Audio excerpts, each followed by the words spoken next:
E Frei, é um momento, uma oportunidade da própria igreja de mergulhar mais no carisma franciscano, né? Francisco de Assis, que é uma figura tão simples e tão completa, né? Quer dizer, é um paradoxo, né?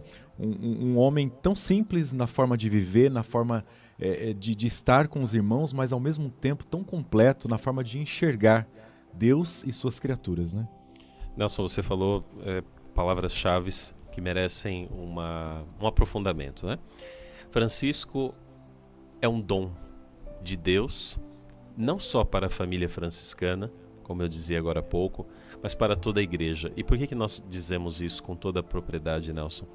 Porque Francisco nunca quis viver o seu ideal, que não era outro senão seguir o evangelho fora da igreja. O tempo de Francisco foi um tempo muito marcado por tensões, lutas, desentendimentos no interior da igreja. Não que a Idade Média, como muitas vezes se fala em alguns ambientes, alguns professores, alguns historiadores, um pouco talvez tendenciosos a querer falar mal da Igreja Católica, falar mal do cristianismo. Mas, inegavelmente, de fato, a Idade Média foi uma idade marcada muito pela luta do poder temporal, ou seja, do Estado, com a Igreja.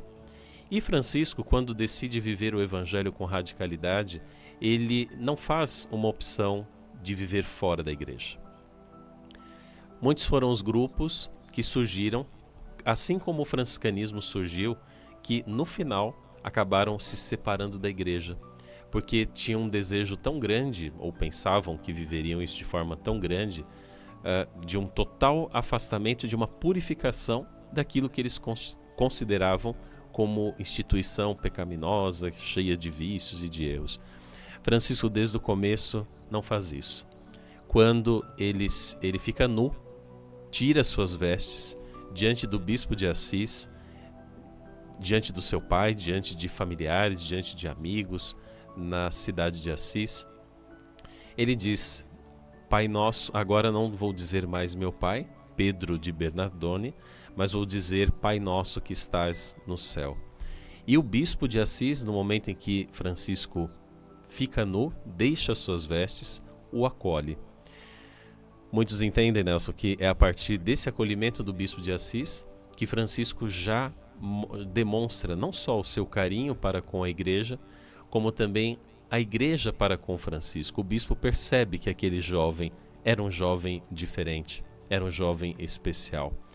E por isso, portanto, que nós dizemos que Francisco ele é um dom não apenas para a família franciscana, mas para a Igreja Universal. E é, sem dúvida, este centenário, assim como todos os demais, é uma grande oportunidade que nós temos de poder conhecer, nos aprofundar, apaixonarmos com mais carinho, com mais propriedade em detalhes, em nuances da vida do nosso querido Pai São Francisco. E você dizia também que São Francisco é um homem simples e ao mesmo tempo tão complexo. Simples porque, Nelson, ele não procurou outra coisa senão viver o Evangelho com radicalidade. Desde o momento em que Francisco dá passos, dá sinais da sua conversão, ele não bolou uma nova teoria, ele não criou uma nova filosofia, ele não se tornou uma pessoa como um grande líder, fundador de um grupo poderoso que quis mudar. Não, ele simplesmente disse: eu quero mudar, eu quero viver essa mudança a partir de Jesus Cristo, pobre e crucificado, como eu vejo no Evangelho. Outros irmãos passaram a acompanhá-lo nesse projeto de vida, porque viram que algo muito especial havia acontecido na vida dele. E, naturalmente, o processo de formação da ordem aconteceu. Ao mesmo tempo que Francisco procura viver essa simplicidade, ele é um homem complexo porque a sua forma de ver o mundo, a sua forma de ver o próximo, a sua forma de ver a Deus, a simplicidade das opções que ele fez, ao mesmo tempo marcadas por radicalidade, mas não por radicalismo, por uma sadia vivência, digamos assim, dos valores cristãos, dos mandamentos da nossa fé e da nossa igreja, ao mesmo tempo que Francisco era profundamente, digamos, sério, duro nas suas práticas, foi também um homem profundamente marcado pelas experiências de fraternidade, de misericórdia para com o próximo. Quando Francisco, por exemplo, Nelson, descreve a função do ministro, que é esta que eu desempenho atualmente na nossa província São Francisco de Assis, aqui com sede em São Paulo, no estado de São Paulo, cidade de Santo André, no ABC Paulista.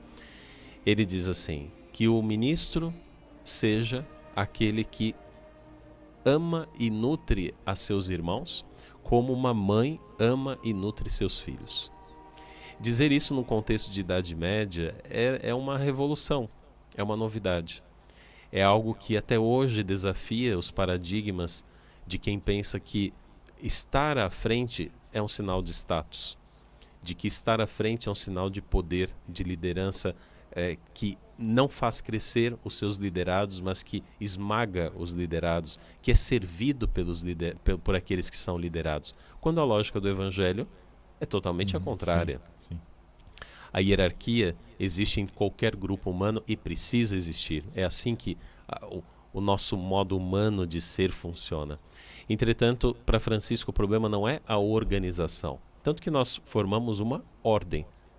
Ok? Nós não somos um grupo solto em que cada um faz o que... eu quero viver como São Francisco, então vamos para frente, vamos tocar o barco e cada um faça o que achar melhor. Sim. Não.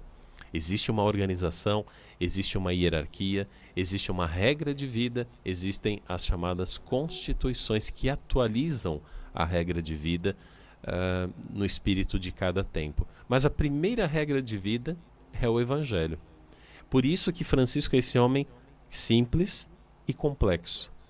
Simples por ser uma pessoa tão transparente, tão pobre, tão direta no modo de ver as coisas, e ao mesmo tempo quando você vê um Francisco rígido, que colocava cinzas na sua comida em sinal de penitência, ele é capaz de quebrar um jejum, numa sexta-feira, por exemplo, para se alegrar com um irmão que gritava de fome durante a madrugada porque não conseguia fazer o jejum.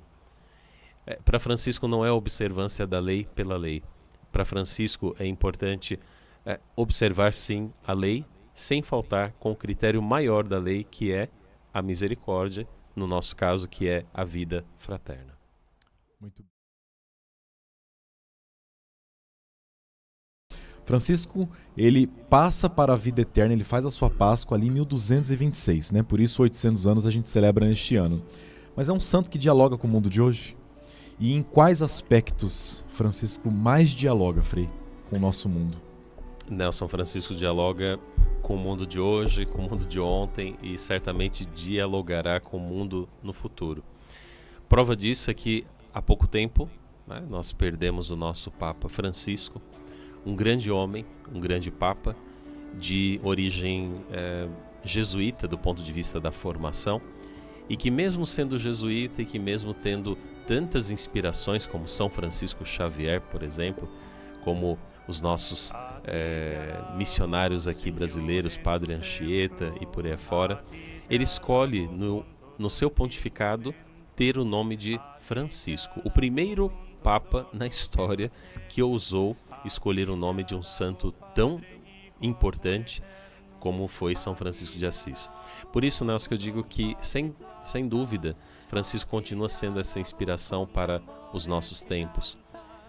Uma das cartas escritas pelo Papa Francisco, chamada Laudato Si, que marca a preocupação com o cuidado com a criação, com as relações humanas, principalmente no cuidado dos poderosos, dos governantes, daqueles que têm o poder de definir o rumo das nações, principalmente no cuidado com os mais vulneráveis e mais simples, procurou transmitir ao mundo uma ideia de que todos nós vivemos em uma casa comum.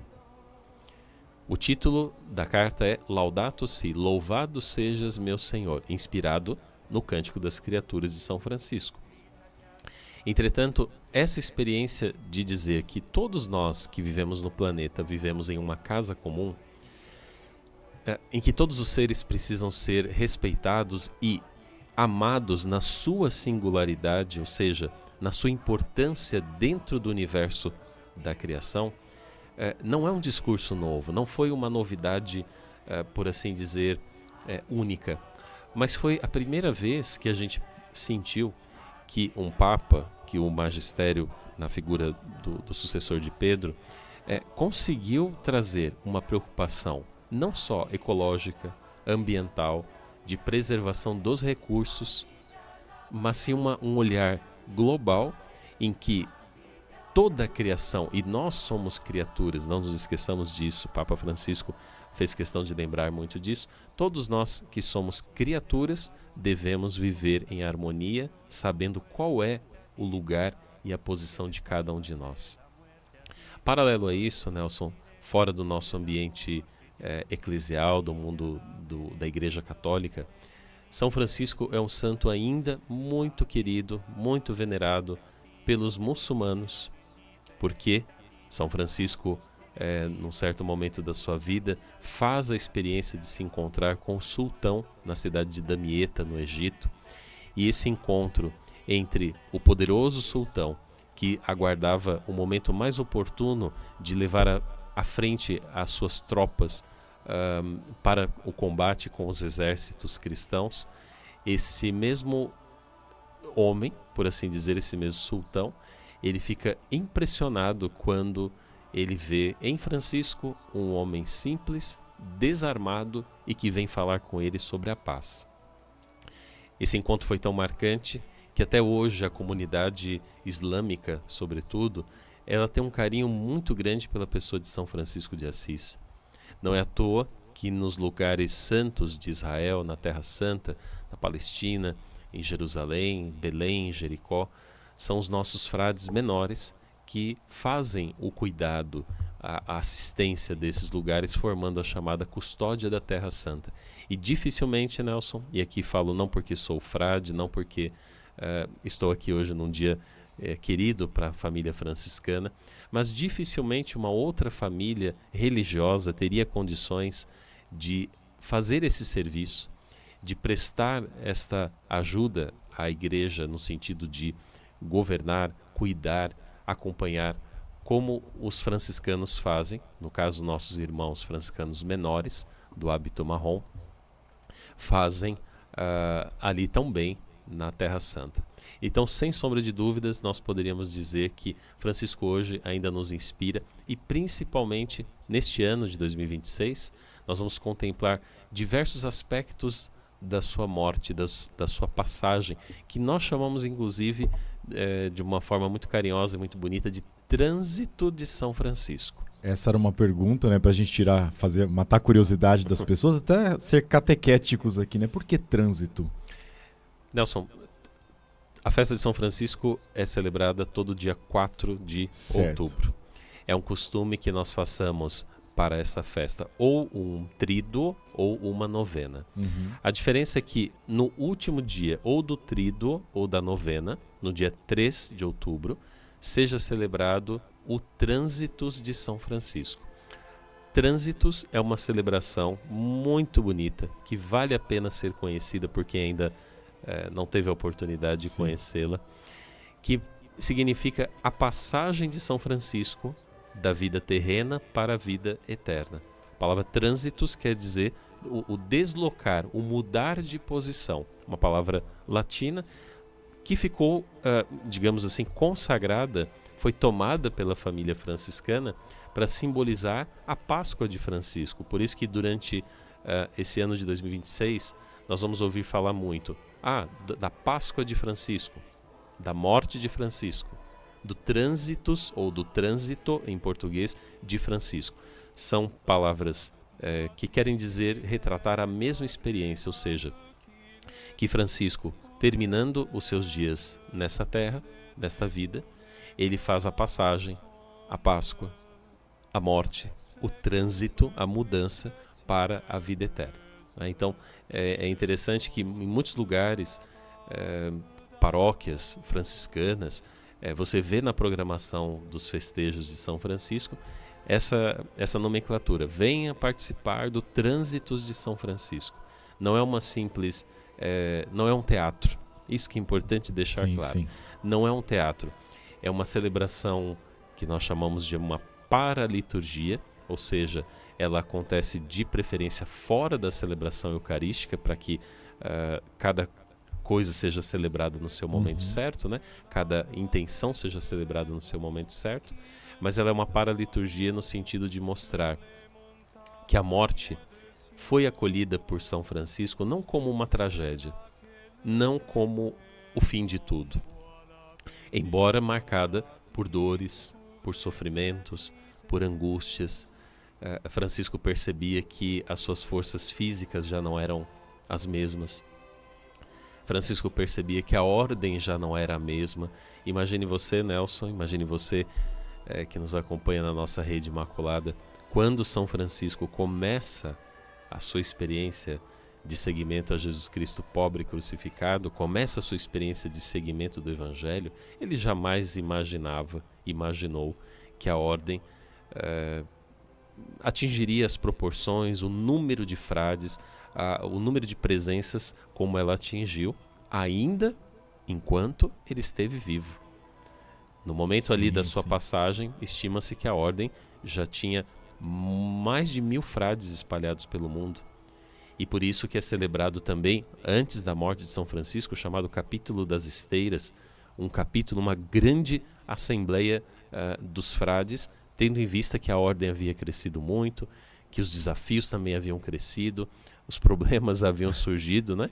Então Francisco não foi um homem romântico, não foi apenas um poeta, foi sim um homem apaixonado pela criação, apaixonado por Deus, um poeta que soube narrar, cantar, soube falar a respeito desta criação, mas foi um homem com um profundo senso de realidade.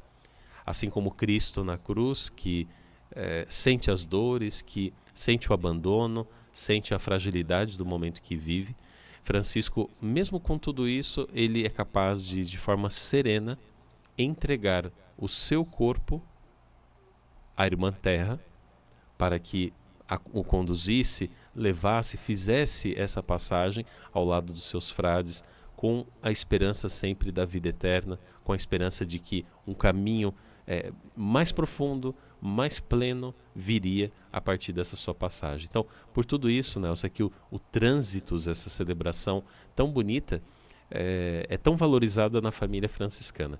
E o desafio deste ano de 2026 é que nós vivenciemos ao longo de um ano inteiro aquilo que nós vivenciamos em 40, 50 minutos, 1 hora, no dia 13 de outubro, que nós chamamos de Trânsito de São Francisco. Muito bem. Uma curiosidade também, né? Mais um momento catequético. Geralmente celebra-se o dia do santo por conta do seu martírio, da sua morte, né? São Francisco dia 4. E o senhor disse pra gente que ele faleceu no dia 3, que ele fez a sua passagem dia 3. O porquê dessa diferença aí? Nossa, essa diferença ela se dá porque o dia 3 foi tão marcante por ser a morte de São Francisco. Entretanto, naquele momento, por conta de um calendário que já existia com outras comemorações de outros santos, achou-se mais oportuno e melhor de não ser celebrada a morte de São Francisco no dia da sua morte, né, ou o dia de São Francisco no dia da sua morte, mas sim um dia depois, no caso, o dia 4 de outubro. Nós temos a alegria de, dentro do calendário cristão, católico, de termos tantos e tantas santos e santas de Deus, que se nós olhássemos os dias de um ano, que são 365 dias, obviamente que faltariam dias para tantos santos que nós temos, né? Graças a Deus. No entanto, nós temos em alguns momentos a combinação, a conjunção de celebrarmos 2, 3 ou até 4 santos, dependendo de como for, no mesmo dia. No caso, optou-se pelo dia 4 de outubro por São Francisco, porque olhando no calendário se percebeu que era um dia que seria, entre aspas, mais tranquilo, mais fácil de se celebrar a festa de São Francisco, e assim se convencionou desde o começo, desde, obviamente, que ele foi canonizado, e assim temos a celebração dele como o dia festivo no dia 4 e no dia 3 a celebração do seu trânsito, da sua passagem. Muito bem. Dentro dessa programação também, desse centenário, né, o 8º centenário da morte de São Francisco, haverá também a exposição dos restos mortais do seu corpo, não é? Haverá, Nelson.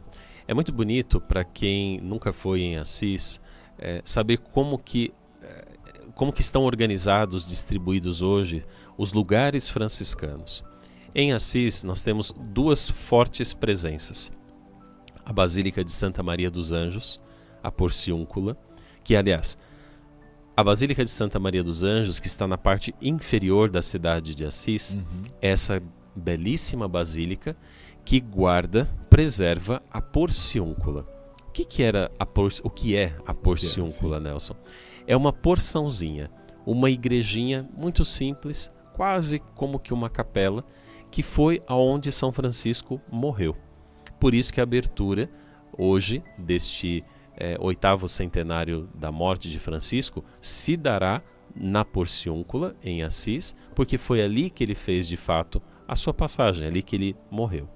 Então, esse lugar, desde o início do franciscanismo, ou desde a morte de Francisco, foi considerado um lugar totalmente especial. Aliás, muito especial para toda a família franciscana. Entretanto, o corpo de São Francisco não está na Porciúncula. O corpo de São Francisco está na Basílica de São Francisco, que fica na parte alta de Assis e que é o lugar hoje de grande veneração, de grande visita dos fiéis, dos turistas, dos peregrinos que vão a Assis para se encontrarem com São Francisco. É óbvio que a experiência carismática franciscana ela está presente no nosso meio, mas inegavelmente ali na Basílica Superior em Assis, na Basílica, melhor dizendo, na Basílica que está na parte superior de Assis, nós temos ali esta experiência fortíssima, Nelson, de encontrarmos-nos com São Francisco, que aí sim está sepultado na parte inferior, na Basílica inferior em Assis. Por que esses lugares são tão importantes? Porque eles marcam e são sinais fortíssimos do franciscanismo. A Basílica de Santa Maria dos Anjos, a Porciúncula, ela é cuidada pelos nossos irmãos frades menores, ou franciscanos menores, ou frades ou franciscanos do hábito marrom. Já a Basílica de São Francisco, que é composta pela Basílica Superior e a Basílica Inferior, ela é administrada, cuidada, zelada por nós, frades menores conventuais, que ali estamos presentes desde a origem do Sacro Convento, né? Estamos falando aí de praticamente séculos de presença, estamos falando de uma experiência carismática fortíssima, um santuário, na verdade, que recebe peregrinos do mundo todo, que faz no seu interior verdadeiros percursos, conhecendo as obras de arte, os afrescos, as pinturas, sobretudo de um famosíssimo e grandiosíssimo pintor italiano chamado Giotto. E é por essa catequese feita com quem vai a Assis que São Francisco continua sendo conhecido. Entretanto, neste ano, por conta dos 800 anos da morte de São Francisco, Nelson, a custódia de Assis, né, que ali onde estão presentes os nossos frades menores conventuais, falo isso com orgulho, porque a nossa ordem considera o Sacro Convento e a Basílica de São Francisco, palavras das nossas constituições, abre aspas, cabeça e mãe de toda a ordem. Quer dizer que pode faltar frade no mundo inteiro, mas não pode faltar em Assis. Não pode faltar frade na Basílica de São Francisco. Não pode faltar frade na custódia de Assis, né? E, inclusive,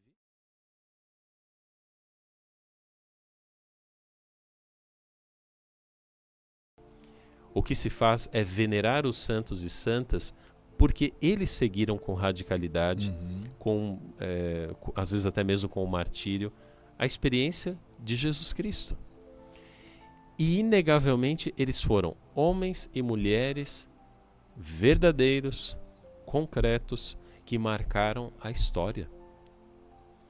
Olhar para os restos mortais de São Francisco, para quem não tem fé, deve minimamente aguçar a curiosidade de quem diz como que um homem, como qualquer outro, como tantos homens e mulheres que já passaram sobre a face da terra, que já passaram na história da humanidade, como que este homem conseguiu ainda hoje ser lembrado, ser venerado, ser respeitado, ter marcado uma história eclesial, ou seja, Francisco marcou a história da igreja, mas Francisco marcou principalmente a história do mundo.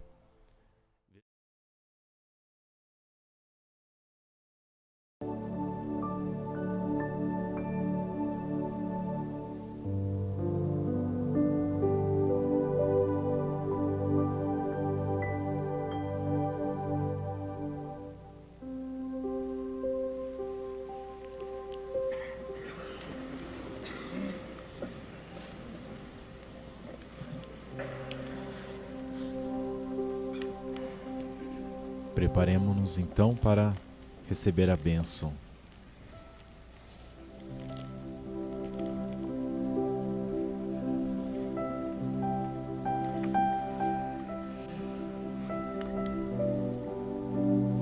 Il Signore sia con voi.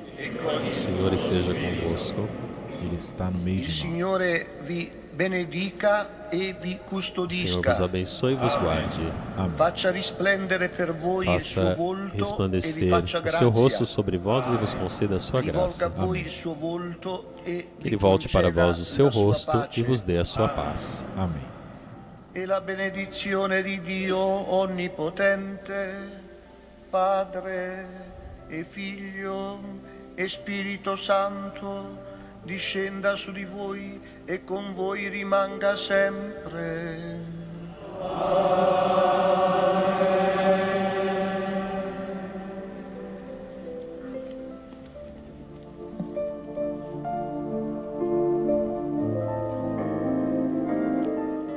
E assim então, com a bênção final, encerra-se este rito da abertura do 8º centenário do trânsito de São Francisco. Nós abrimos então este tempo celebrativo, este tempo para nós, igreja, e em especial nós, franciscanos, somos chamados a mergulhar neste carisma, nesta figura, mais ainda, aprofundarmos na vida deste grande santo que tem tanto a nos ensinar, que, como já falávamos aqui, dialoga com o tempo presente e certamente fará diálogo também, melhor dizendo, com os tempos futuros.